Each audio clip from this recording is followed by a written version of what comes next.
주간 잘 지내셨죠? 네, 아멘입니다. 네, 우리 오늘 특별히 1년 중에서 이 어버이 주일을 맞이하면서 또 어버이의 사랑을 생각하고 또 자녀로서의 도리는 무엇인지 또 이것이 신앙적으로 의미하는 바는 무엇인지 이런 걸 특별히 생각하면서 오늘 본문으로 읽은 이 에스더 2장 말씀 속에서 특별히 1절부터 23절 말씀인데 거기서 5절부터 20절까지 읽었습니다. 이 속에서 우리가 발견할 수 있는 것은 어버이로서 자녀에게 행할 수 있는 최고의 사랑이 무엇인가 그것을 발견할 수 있겠고요. 또 하나는 자녀로서 어버이에 대해서 표할 수 있는 존경과 그 마음 그것은 무엇인가. 우리가 또 성경에서 말하는 우리가 살면서 부모님에 대한 존경과 자녀로서의 도리를 행하는 그것이 의미하는 영적인 의미는 무엇인지 그것을 한번 생각해 보려고 합니다. 우선 여기에 등장하는 모르드게와 에스더 또 실질적으로 모든 성경의 그 주인공은 하나님이시죠. 하나님.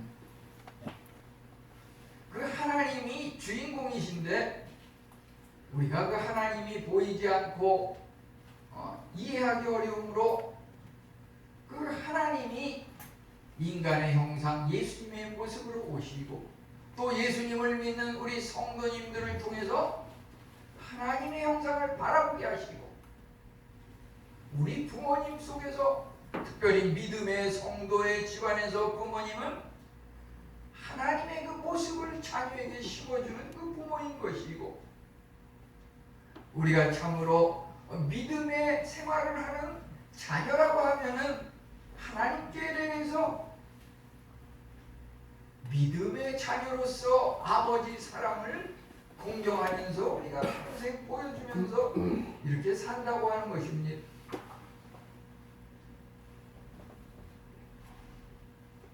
우리가 이 땅에 살면서 육신의 어떤 부모님이 있고 그럼으로써 그분들을 통해서 이 땅에 와서 이렇게 지금까지 나름대로 살아오고 있는 것은 사실입니다. 그런데 여기 본문에 소개되고 있는 것은 부모와 자녀 간의 그 사랑에 대해서 특별히 말하고 있는데요. 여기서는 그 모르드게라고 하는 사람이 에스더에게 아버지 사랑을 보여주고 있습니다.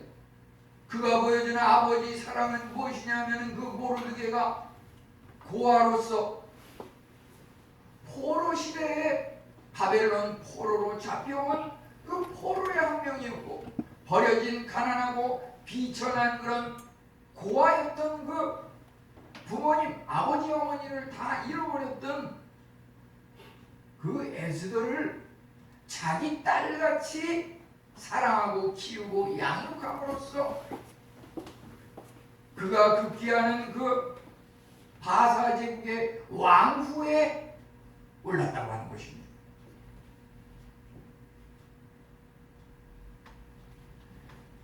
모르드게는 또한 그 하나님의 말씀에 순종하는 그 삶을 실천하는 것을 통해서 하나님께서 또 복을 주시는데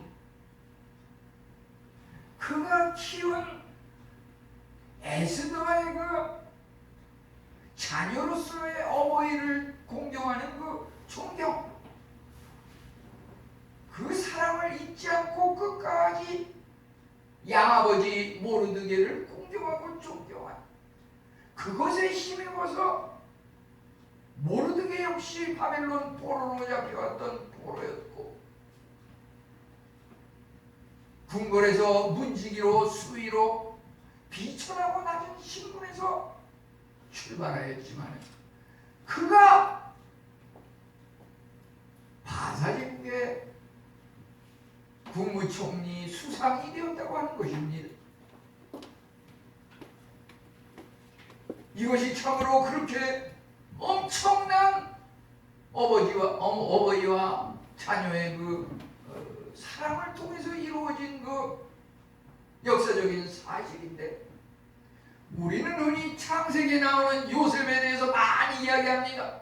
요셉이 참으로 야곱의 아들 12명 중에서 최고의 복을 누려서 애굽의 총리가 되었다고 해마다, 창세기를 읽을 때마다 한두 번은 이야기하고 지나가죠. 그렇지만 오늘 소개하는 이 모르드게와 에스더의 이야기는 요셉 저리가랍니다. 요셉은 자기 혼자만 그냥 총리된 걸로 애굽 이방 나라에서 자기 혼자 총리가 된 걸로 성공했지만, 오늘 소개하는 이 말씀은 모르드게 혼자만 총리가 된 게 아니에요. 여기 보면은 에스더 10장 1, 2, 3절에 보면은 아수에로 왕의 다음이 되고 이렇게 이야기하고 있습니다. 바산의 총리, 애굽의 요셉이 총리가 된 것과 똑같은 겁니다. 플러스 여기 에스더에는 뭐가 있냐면, 그가 고아로 키웠던 에스더가 왕후가 되었다고 하는 것. 요셉의 성공, 하나님께서 요셉에게 줬던 어떤 복의 곱절의 은총을 주었던 것입니다. 이 얼마나 놀랍고 우리로서는 도저히 있을 수 없는 신기한 일이 아닙니까? 그렇지만 하나님을 믿는 주님의 자녀들은 누구나 다 이러한 것을 체험하고 누구에게나 다 일어날 수 있는 일이라고 하는 것입니다. 하나님을 믿는 자, 하나님은 고아의 아버지이십니다. 시편 말씀에 요한복음 1장 12절은 영접하는 자고 그 이름을 믿는 자에게는 하나님의 자녀가 되는 권세를 주셨나니, 이것은 하나님을 믿는 성도들은 양자로서 하나님의 자녀로 인치심을 받는다고 하는 것입니다. 이제 모르드게가 양아버지로서 에스더를 고아를 키워서 아버지가 돼서 일국의 왕후로 세움받게 하시고 자신은 총리가 되었는데, 우리 하나님을 믿는 믿음의 성도들은 양자로서 하나님의 자녀가 될 뿐 아니라 우리가 교회에서 하나님의 일을 봉사하고 찬양을 하고 청소를 하고 방역을 하고 전도를 하고, 이 모든 봉사와 섬김이 무슨 직책으로 하는 거냐 하면, 그것은 왕이요 제사장이요 선지자로서 하는 아무도 넘볼 수 없는 놀라운 특권의 그런 일이라고 하는 것입니다. 그 아무나 할 수 있는 게 아닙니다. 영적인 왕, 그 아무나 되는 게 아닙니다. 하나님께서 특별히 천에 하나 만에 하나 70억에 하나 택한 그 사람이 하나님의 성전을 청소하고 하나님의 성전을 봉사하고, 이것이 바로 영적인 의미의 하나님께서 우리 믿음의 성도들을 양자 삼으시고 주님의 나라의 상속자로 택한 우리에게 주어지는 왕이요 제사장이요 선지자로서의 놀라운 특권이라고 하는 것입니다. 이제 우선 하나씩 말이죠. 우선 모르드게가 어버이로서 어떻게 최고의 사랑을 보여주었는지 우리는 이것을 통해서 한번 살펴보려고 합니다. 우선 모르드게는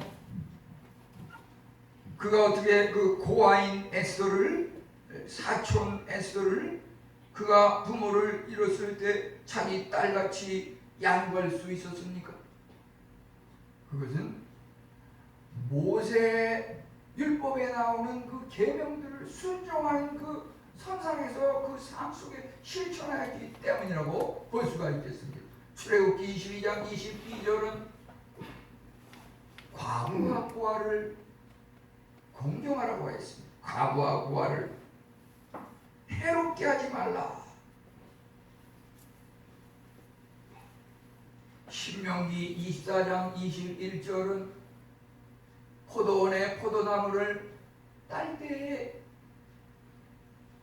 다 따지 말고 객과 고아와 과부가 먹을 수 있는 것을 남겨두어라 이렇게 말하고 있습니다. 그만큼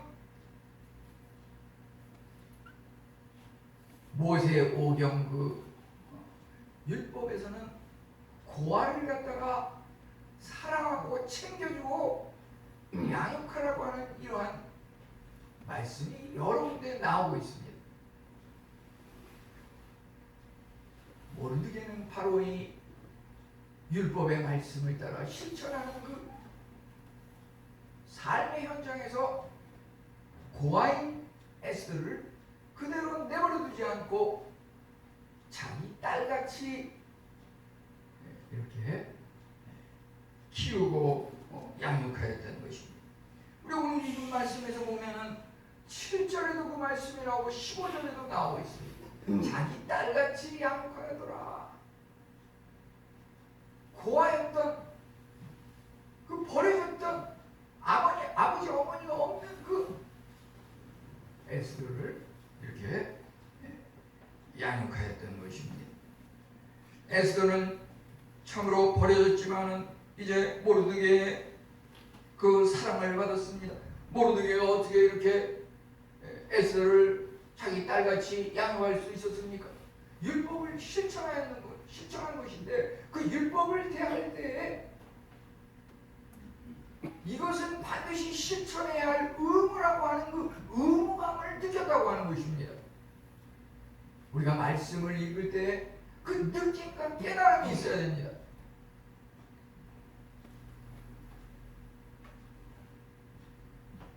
말씀에 이렇게 하면 하나님께서 이러이러한 것들을 해주겠다라고 했는데 그것을 하지 않으면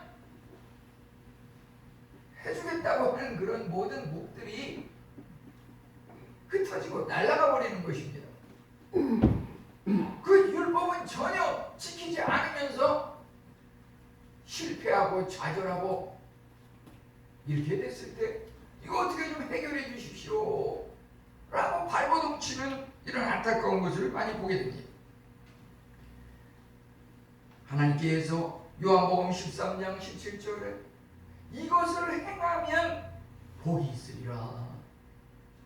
우리가 하나님의 말씀을 대할 때 이 말씀을 반드시 실천해야 된다는 의무감을 느끼면서 야 이거 실천하지 않으면 나에게 재앙이 있겠구나.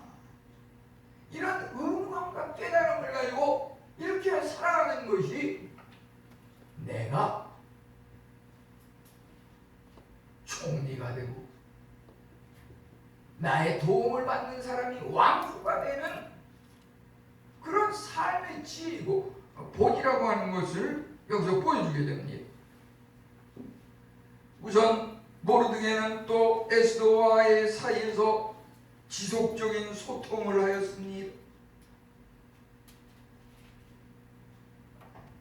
우리가 읽은 말씀 2장 11절에 보면은 모르드게가 날마다 후궁들 앞으로 왕래하며 에스더의 안부가 어떻게 될지를 알고자 하였더라. 모르드게가 이제 하루 일과 중에서 장소를 옮겨 이동할 때마다 이거 무슨 스토커나 그런 게 아니에요. 그 왕궁 어떤 뜰에서 말이죠.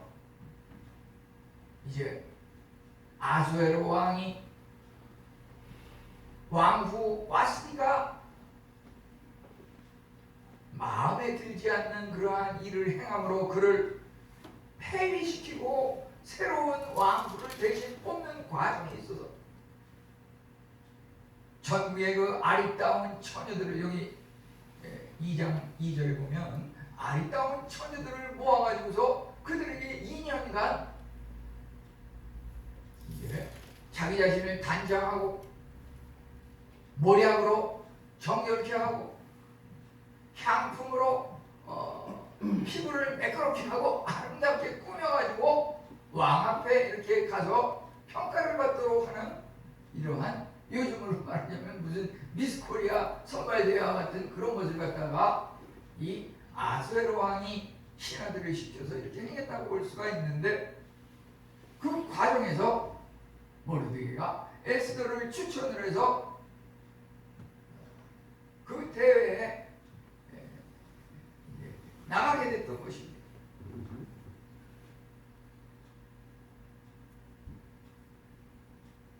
모르드게는 에스더를 자기 딸같이 양육함에 있어서 처음부터 끝까지 계속해서 놓치지 않고 이렇게 소통을 했다고 하는 것입니다.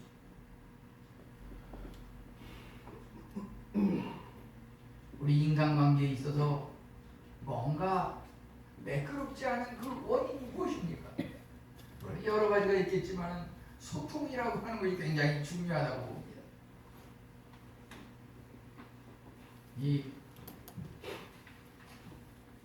어제도 보면은 그 강수연이라고 하는 그 배우가 55세를 일기로 갑자기 이렇게 심장이 정지되면서 죽었다고 하는데요. 그것이 우리에게 의미하는 바는 무엇인가?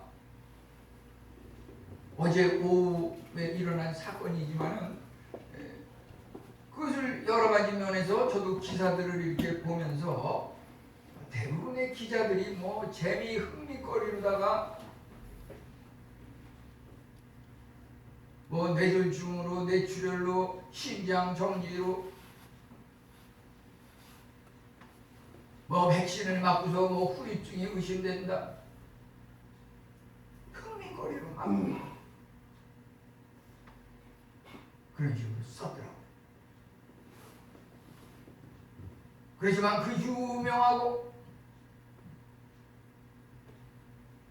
요즘이야 뭐 무슨 윤여정이라든지 뭐 이정재라든지 이런 사람들이 세계적인 배우다 이름을 떨치지만은 일찍이 정말 세계적인 배우로서 그 강수연 그분이 이름을 떨쳤던 걸로 이렇게 기록이 나타나고 있습니다. 그런데 그가 그 삶 속에서 이렇게 보면은 나름대로 배우 생활을 어려서 3살 때부터 열심히 하고 또 공부도 많이 해가지고 무슨 석사도 받고 이런 것들이 있다 보니까 세계 무슨 국제 영화제라든지 우리나라에서도 그런 거를 개최하는데 한 번은 2017년에는 그의 능력을 인정을 해서 그 영화제의 집행위원장으로다가 그를 이제 맡겨가지고서 중책을 이끌게 하는데, 그가 2017년에는 그런 것을 잘 감당했는데 2017년에는 그걸 제대로 감당하지 못하고 중도의 도중 사퇴를 하고 하차를 한 일이 있습니다. 왜 그 집행위원장을 제대로 맡지 못했냐면 너무 다른 그 배우들이라든지 그 영화제를 주최하는 그 위원들과의 소통이 전혀 안 됐다고 하는 것입니다. 너무 혼자서 자기 주장만 내세우고 소통이 단절됐다고 하는 것입니다.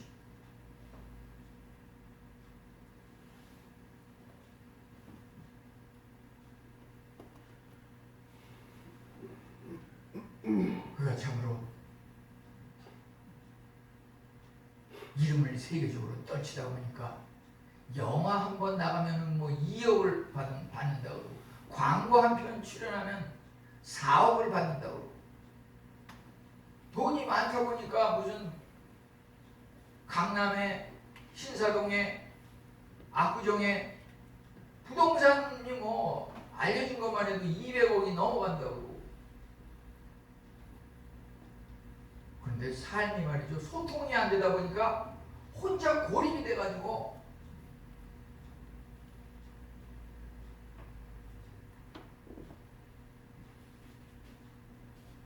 전혀 가족들 간에 보니까 좀 결혼도 안 한 것 같더라고요. 그 결혼을 하고 안 하고가 뭐 잘잘못을 이야기하는 게 아니고요. 문제는 여기서 소통에 대해서 이야기하는 것입니다. 우리가 자기에게 맡겨진 이러한 일을 열심히 하는 것도 중요하지만 사람과 사람의 관계에 있어서 소통이라고 하는 것, 지속적인 소통, 모르드게는 참으로 에스더와 지속적인 소통을 한 그런 본을 보여주고 있습니다. 이제 모르드게는 그가 출발은 2장 19절에 보면 대궐문에 앉아 있었다고 그랬습니다. 문에 앉아서 문지기로서 만약에 지책이 있었다 그러면 문을 지키는 무슨 수위라든지 경비원이었겠고 그 지책이 뚜렷이 나오진 않고 그냥 문에 있었더라.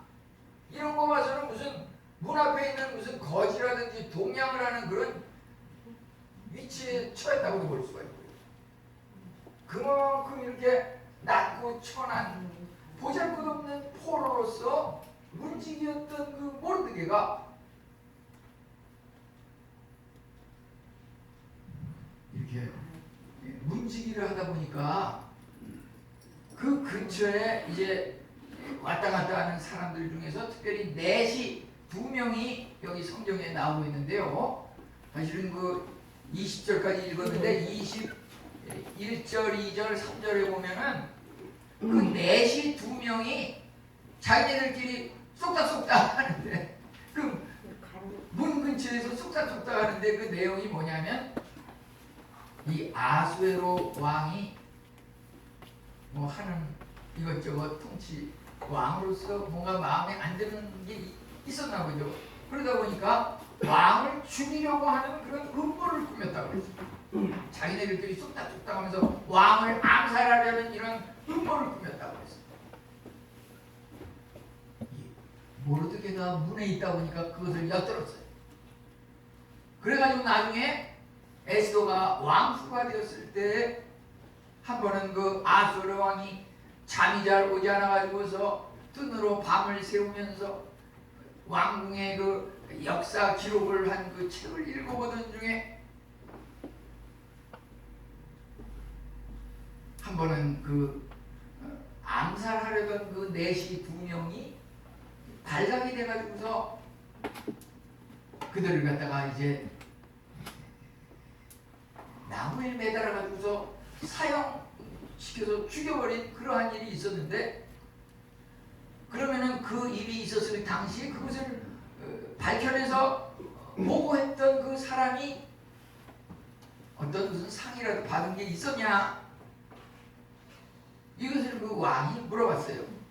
그러니까 에스더가 그때 그 이만저만하고 저차저차하고 이차저차해서 그 모르드게가 그 왕을 암살하려던 내시를 갖다가 이렇게 고발을 해서 왕이 목숨을 구할 수 있었습니다. 이러면서 그 에스더가 왕으로서 자기가 무슨 공을 세운 것처럼 이렇게 할 수도 있겠지만 모르드게가 자기 양아버지로서 자기를 키워줬던 그 은공에 감사해가지고 왕 앞에서 모르드게가 참으로 이렇게 좋은 일을 행함으로써 그 모르드게의 이름으로다가 그 왕에게 이걸 알렸어요. 왕의 생명을 암살당할 수 있었던 그 위태로운 상황에서 모르드게 덕분에 이렇게 왕이 살아나셨습니다. 이러니까 그 왕이 그것에 그 당시에 보상을 하지 못한 그것을 갖다가 이제 보상을 하는데, 그를 결국은 에스더 10장 1, 2, 3절에 보면 아수에로 왕 다음으로 이렇게 총리 수상으로 임명하였다고 이렇게 말을 하고 있습니다. 우리가 참으로 고아요, 버려진 사람을 이렇게 자기 딸같이 양육하고 사랑으로 돌볼 때 그러한 사랑으로 돌보는 그 자체도 하나님의 율법을 실천하는 그 과정에서 한 것이라고 하면은 그것을 바라보시고 그것을 역사하시는 하나님은 그 역사의 주관자 되셔가지고 그 모르드게의 그 최고의 아버지 사랑에 대해서 하나님께서 그 섭리로 역사하시고 보상하실 때에 총리로서 이렇게 세움을 주셨다고 하는 것입니다. 에스더는 참으로 와수디의 왕후가 그 자리가 폐위되고 대신해서 왕후자를 이을 천국에서 아리따운 처녀를 선발할 때 많은 거기에 나온 그 처녀들은 참으로 자기 자신을 꾸미고 치장하고 온갖 것들을 다 동원을 해가지고서 이렇게 했음에도 불구하고 에스더는 단지 규정에 나온 그것만 간단히 치장을 하고 갔는데 결과적으로 보면은 그 왕이 에스더를 가장 사랑하고 가장 좋게 봐가지고서 에스더를 선발했다고 했습니다. 그것은 왜 그럴까요? 그것은 바로 에스더에게 겉으로 드러나지 않는 그 영적인 아름다움, 뭔가 보면 볼수록 알면 알수록 그 아름다움이 실증이 나지 않고 영원히 지속되는 그 주님의 그 평탄한 그 내적인 영적인 아름다움이 있었다고 하는 것입니다.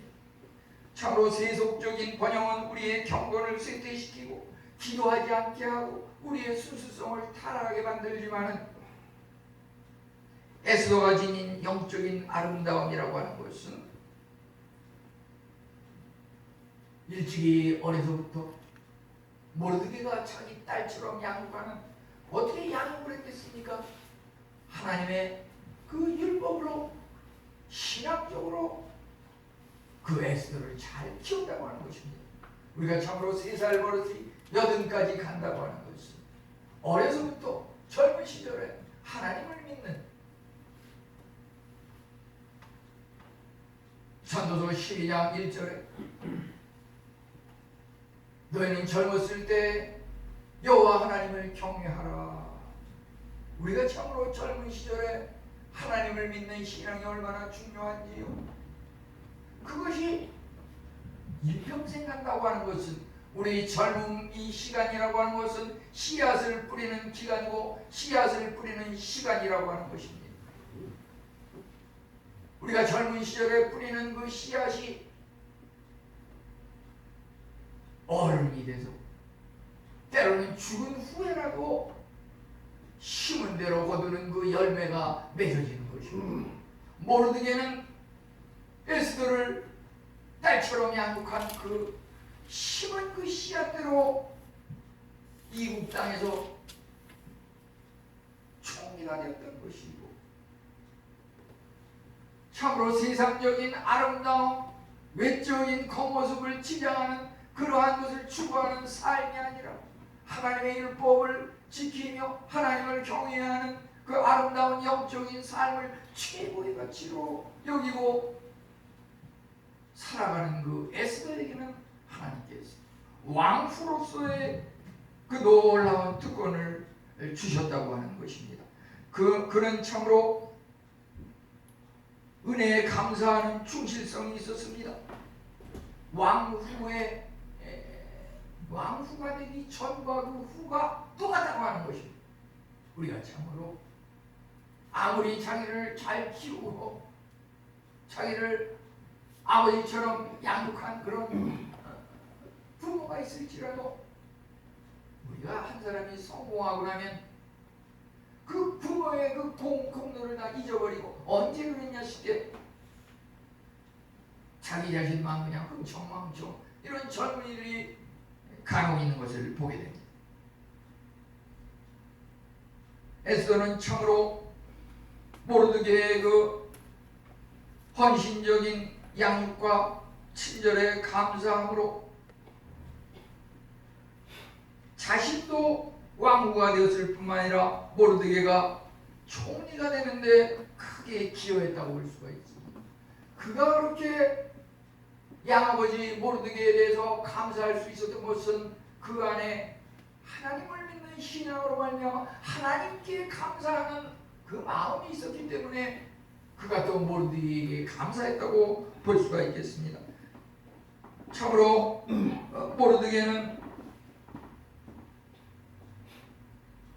포로요 문지기에서 총리가 되었다고 하면 에스더는 고아에서 왕후가 되었다고 하는 것입니다.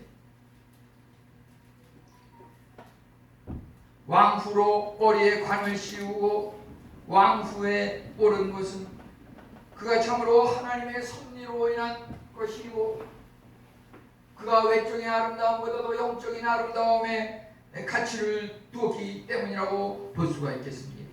이것이 이제 모르드게와 에스더의 그 삶이 우리에게 시사하는 영적인 의미는 또 무엇입니까? 하나님 아버지의 그 자녀 사랑, 그것이 참으로 최고의 그 아버지 사랑이라고 하는 것입니다. 하나님은 시편 68편 5절에 고아의 아버지라고 하였으니 이제 영접하는 자와 그 이름을 믿는 자에게는 하나님의 자녀가 되는 권세를 주셨나니 요한복음 1장 12절은 우리 믿음의 성도들은 하나님의 양자로 이렇게 세움을 받는다고 하는 것입니다. 우리가 어버이날을 맞으면서 누군가 우리가 아버지라고 부를 수 있는 사람이 우리 가까이에 있다고 하는 것, 어머니라고 부를 수 있는 사람이 우리 가까이에 있다고 하는 것, 그것이 얼마나 큰 복인지 우리가 알 수 없습니다.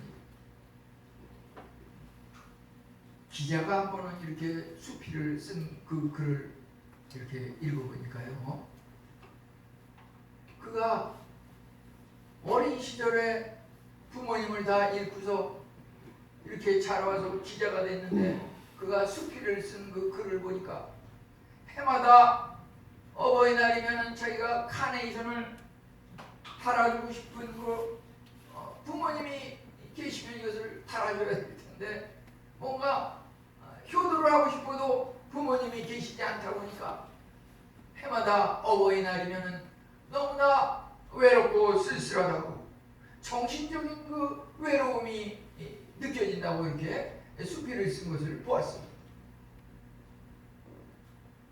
어차피 찾거나 따라는 나그네와 행인 같은 우리들의 인생이 아닙니까?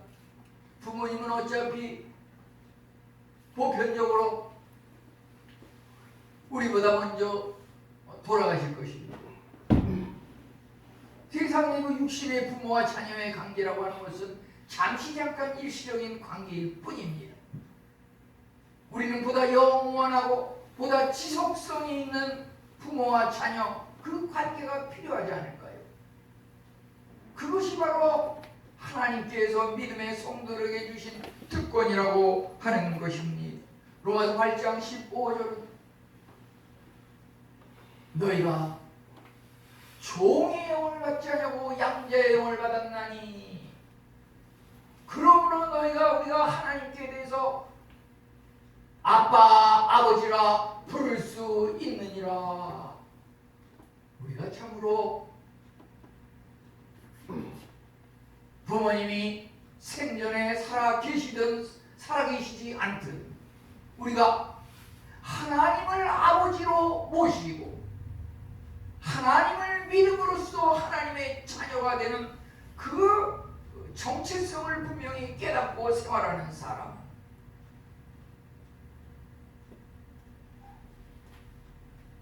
이제 우리는 모르드게가 누렸던 총리, 에스더가 누렸던 왕후,